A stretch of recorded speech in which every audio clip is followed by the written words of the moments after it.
I'm not talking about things like the 12 principles. Been there, done that. I'm talking about the kinds of things that I wish somebody had taught me when I was first starting out. The kinds of things that you might only learn after a couple of years on the job. So get ready to be turning Sony Animation down because you'll be getting so many other awesome offers after watching this video. You're welcome. First up is Contraposto. You'll want to use a counterpose or contrapposto to create appealing and dynamic characters and poses. This is used in pretty much any form of character-based visual art. Sculptures, illustrations, animation. Your characters will have the majority of their weight on one leg, with the ribs and pelvis tilted in an opposite direction. Keep an eye out for where their center of gravity is. This needs to be directly over the weight-bearing foot.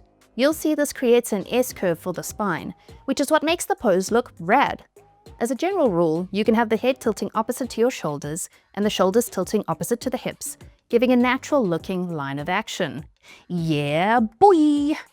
Reversals. Reversals are when an arc or line of action through the body reverses or inverts to create the opposite curve or arc. This is a key tenet in believable body mechanics. It helps show force and weight, and it's your body's way of building up energy to initiate an action. It's also part of anticipation. Think about the basic exercises you've done when trying to learn animation. Hopefully you've done the one of picking up a box. If not, I highly recommend it. The character stands looking at the box. His line of action curves this way. He bends down and that line of action reverses. He picks it up, and to counter the weight that he is now fully supporting and to stop himself from falling forwards with the weight that is now on his front, his line of action, or his spine, reverses again. Animations can often feel stiff or robotic when you're a new animator, and this is one of the subtle but effective ways to remedy that. Okay, eye stuff. Pupils and blinks. Eye animation can be deceptively difficult. The eyes portray so much emotion. There's a reason that there's that saying that the eyes are the window to the soul. And when looking at a character's face, the eyes are the focal point.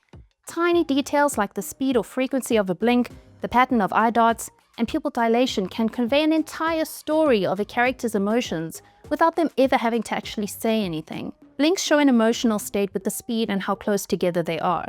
For instance, someone who's nervous, excited, or trying to hold back tears would blink several blinks in a row, very rapidly. Someone who's tired, concentrating, or bored would have a slow, leisurely blink, and it might hold on the closed frame for a little longer than your average blink. A character who is very scared would hold their eyes open and wider for longer before blinking. Along with the language of blinks, there are also eye dots. Eye dots show a character thinking or gathering information in a scene. When they enter a room, for instance, their eyes will dart around to gather information about the room and get their bearings. When a character is confused, their eyes will dart around more as they're searching for the answer or for understanding.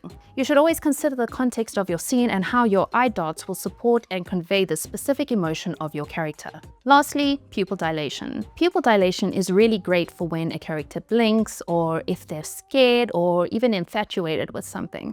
This adds realism and subtle depth to your characters. You need to layer your facial animation with all of these elements: eye dots, blinks, and pupil dilation. You could have a blink with an eye dot, that's common, or a dilated pupil with a steady gaze and minimal blinking to show a character who is infatuated. Some factors to keep in mind here are that an eye dot should always settle for a short while before darting again. A blink usually also holds on the closed pose for a couple of keyframes, depending on what kind of blink it is. And eyes almost always lead a head turn by looking or darting the eyes in that direction first. Next up is variable frame rate, which is intentionally animating on 1s, 2s, and 3s within a scene. Mixing it up, basically. When I was in college, we were kind of taught that 2D animation is mostly done on 2s, and 3D animation is pretty much always done on 1s. This is cool when you're just starting out because you need to work out how timing and spacing and all that jazz works. The best way to do that is animating on a constant frame rate. But once you've got that down, the basics, consider this. You've all seen in epic films like the Spider-Verse movies or K-pop Demon Hunters and tons of others. They don't animate everything on 1s or 2s. They mix it up. This gives the animation rhythm and appeal and energy. So a tip is to have your fast moves on 1s, dialogue and subtle stuff on 2s, and comic snappiness sometimes on 3s. But these are just suggestions for what usually works. It's totally up to you and what will work for that particular scene and action. Now, moving holds. I've done a video on this before, so check that out if you need to go into it a little more in depth. But basically, The still pose feels dead. A moving hold gives it life. It's adding tiny motions to a character to keep them looking alive in moments of stillness. It's meant to be subtle, like breathing, not random visual noise, which a lot of junior animators tend to do. Moving holds also ground the character.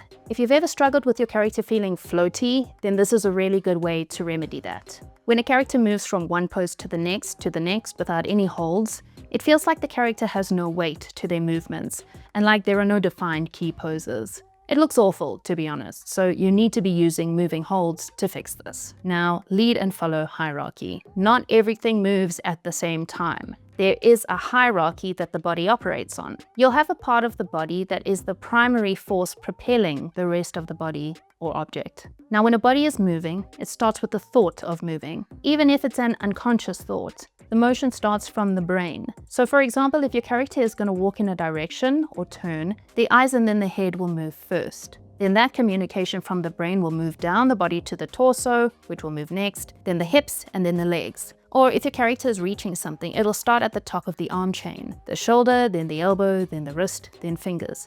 This adds clarity and realism to your shots. Now, weight shifts. Weight shifts are really crucial for also adding that feeling of realism and believability to your character. A character will shift their weight just to relieve pressure points, like if they've been sitting or standing for too long, just like a real person. They'll also subtly shift their weight before they move. For instance, when a character is lifting their foot, they would need to shift their hips to redistribute the weight onto the foot that'll stay on the ground and maintain their balance.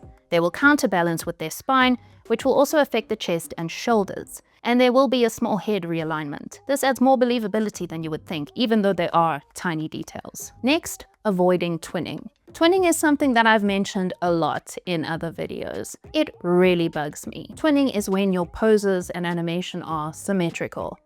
Nothing is symmetrical. Perfectly symmetrical poses are amateurish, it lacks the consideration of working with an organic life form, and it's boring. And it doesn't just apply to the body either. You should absolutely avoid symmetry in facial animation. Faces are never symmetrical, and neither are the expressions that they make. You can break the symmetry in your character's body by tilting the shoulders and hips, having different poses for your hands, and considering weight distribution. In a face, you can have the mouth slightly more extreme on one side than the other, one eye slightly more open, an eyebrow slightly more raised. Another good tip is to imagine like a triangle, and have your character's face slightly more open on the wider edge of the triangle. Twinning applies not just to static poses or keyframes, it also applies to the actual animation. For instance, two arms should not move with the same timing and spacing at the same time. Next is animating from the inside out.